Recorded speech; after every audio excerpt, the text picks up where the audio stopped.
Olá, bem-vindo a mais uma Palavra Oportuna, um tempo de reflexão e de inspiração para a sua vida.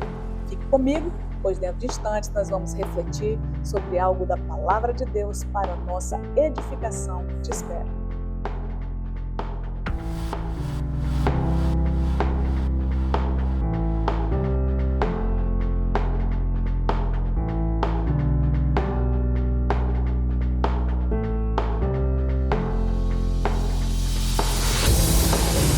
Voltamos, graça e paz. E hoje nós temos um tema muito lindo falando sobre oração, a arma que liga a terra ao céu. E o nosso texto está no primeiro livro de Samuel, capítulo 1, versículo 10, especialmente acompanhe comigo. E Ana, com amargura de alma, orou ao Senhor e chorou muito. Ela fez um voto. Amém. Portanto, quero centrar nesse versículo. Mas nós vamos contextualizar aqui uma história muito linda, né, cheia de graça, de poder, como diz o nome de Ana exatamente, né? Amados e amadas, aqui nós temos a história de uma mulher que deixou um legado, né, deixou um exemplo de vida para nós. Ana, portanto, ela viveu no final da época dos juízes, um tempo de crise, um tempo de decadência espiritual, muitas crises familiares, e nós vamos perceber que na família de Ana, né, havia crises de relacionamento.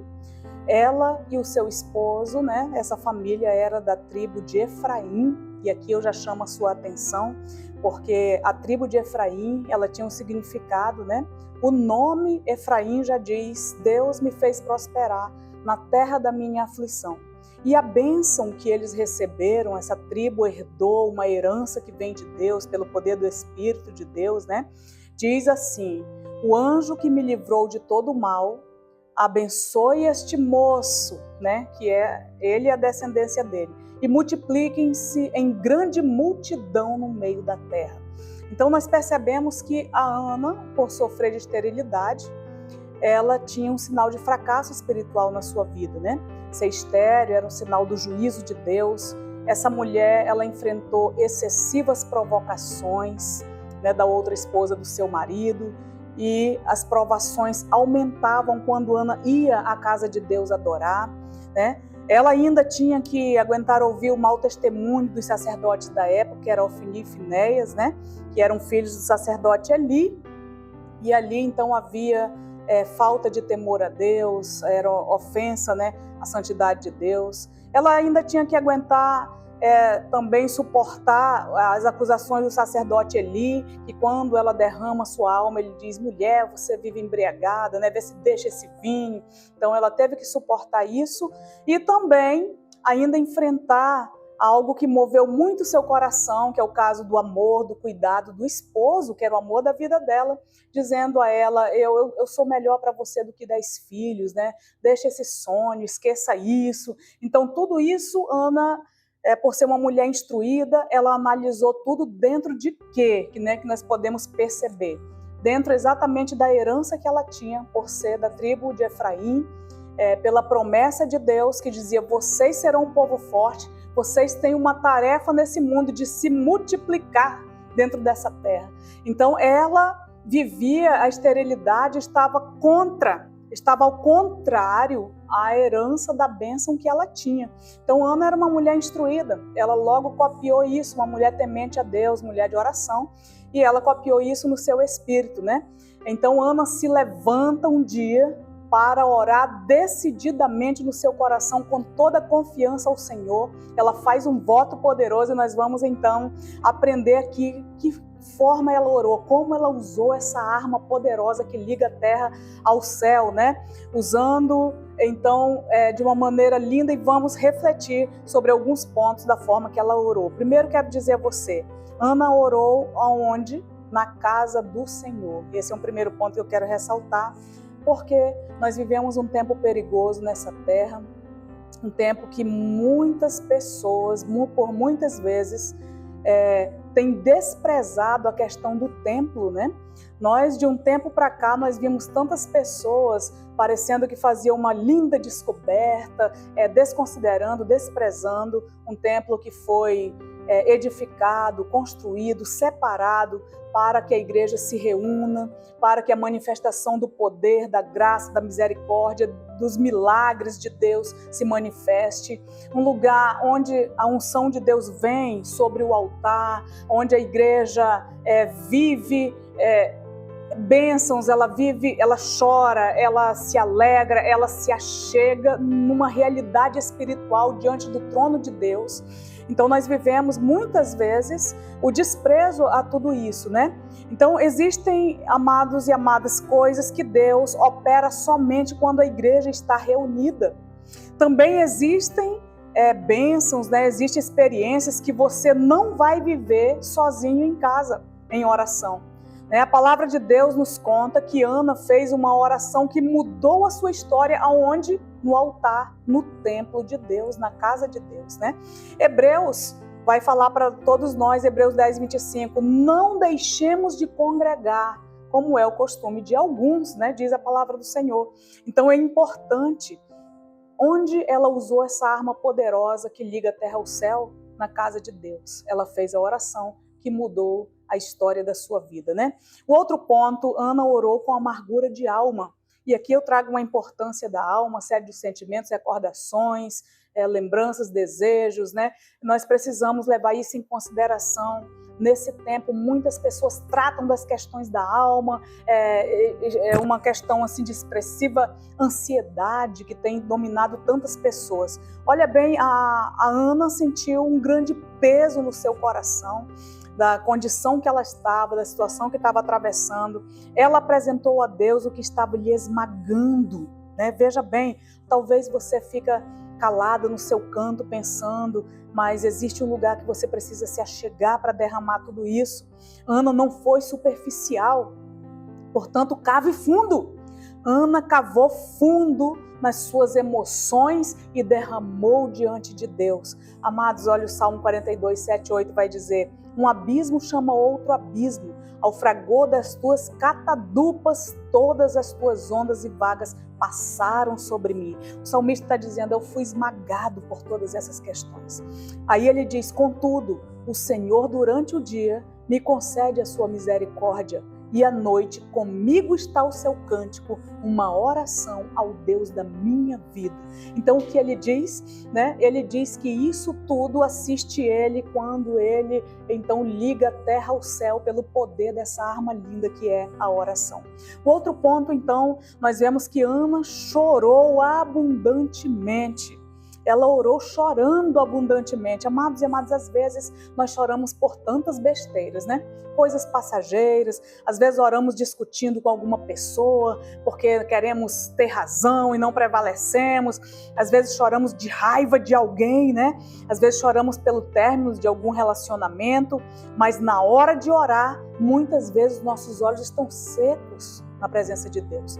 Alguns têm vergonha de chorar na igreja, muito se importando com o que as pessoas vão pensar, né? E outras pessoas não choram por falta de intimidade, porque não tem intimidade suficiente com o Pai Celeste para deitar no seu colo e derramar as suas lágrimas, né? Mateus 5,4 diz, bem-aventurados os que choram, porque serão consolados. As lágrimas, como dizem os nossos psicólogos, psiquiatras, ela tem um poder, uma química, né, curadora, aliviadora, analgésico, né, para a nossa vida. O choro é uma bênção e nós precisamos chorar na presença de Deus. Ana chorou muitíssimo, né, com toda sinceridade foi atendida por Deus. O outro ponto, ela orou derramando a sua alma perante o Senhor.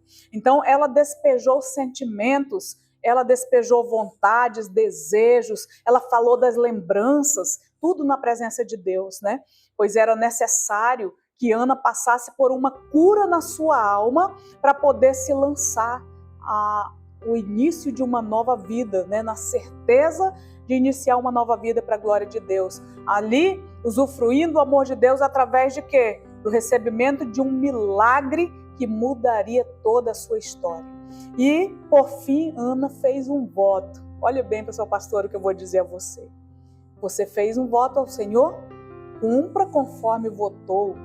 Não cumpra pela metade e nem se esqueça que você fez um voto, isso é muito sério.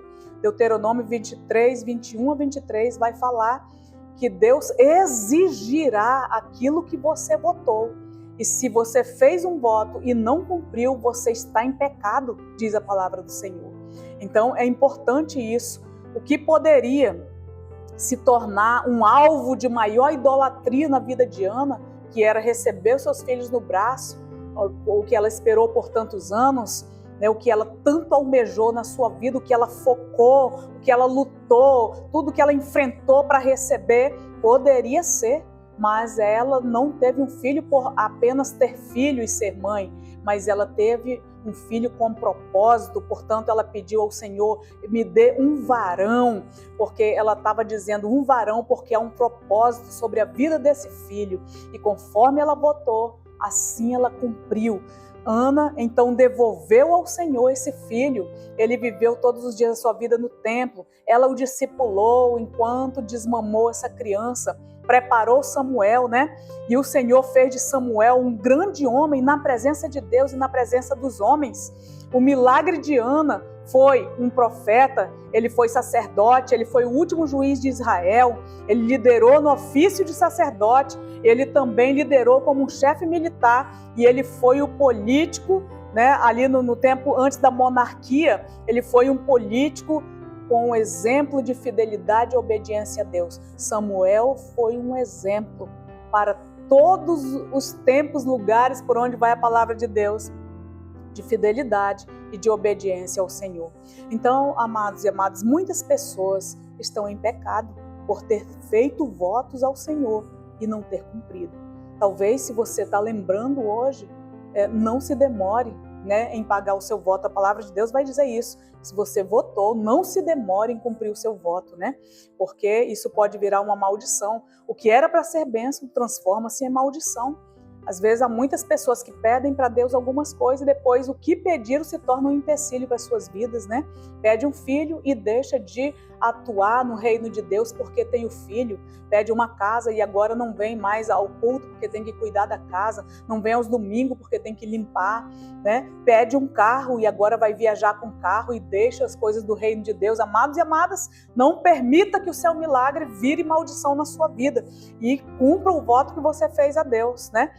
Então, faça do seu milagre, seja o que for, um emprego, um concurso, seja o que for o seu milagre, faça desse milagre um exemplo de fidelidade e de obediência a Deus. Então, a oração é a arma que liga a terra ao céu e pode mudar toda a nossa história por causa da intervenção de Deus na sua vida e na sua família. Então, escolha orar. Ana tinha todas as razões para desistir, se desesperar, chutar o pau da barraca, mas ela escolheu usar uma arma linda e poderosa. Ela escolheu orar, ela escolheu se conectar ao céu, né? E ore você, e ore de verdade. Ore como Ana, né, que deixou o seu testemunho de vida, de fé para todos nós. E que Deus te abençoe com essa palavra, e que você possa seguir esse exemplo e usar essa arma poderosa que Deus deixou para mim e para você, pois o próprio Jesus Cristo nos ensinou a orar, chamando o Pai e tendo um particular com Ele. Conheça o esconderijo do Altíssimo, onde o Senhor pode te levar e pode transformar a sua vida e curar as suas emoções. Ore comigo. Pai, obrigada. Eu abençoo essa pessoa no nome de Jesus Cristo com essa palavra. E eu peço ao Senhor, chame o seu coração para uma intimidade, para a oração. Não deixe que o desespero tome conta. Eu oro por aqueles e aquelas que têm sentimentos, lembranças, recordações dolorosas. E eu clamo a cura e a restauração para que possa se lançar numa nova vida e uma nova história para a glória do teu nome. Que o milagre na vida dessa pessoa seja um exemplo de fidelidade e de obediência ao Senhor por todos os dias. Para louvor do teu nome, no nome de Jesus Cristo eu oro. Amém. E graças a Deus. E o Senhor te abençoe e te guarde. E até a nossa próxima palavra oportuna.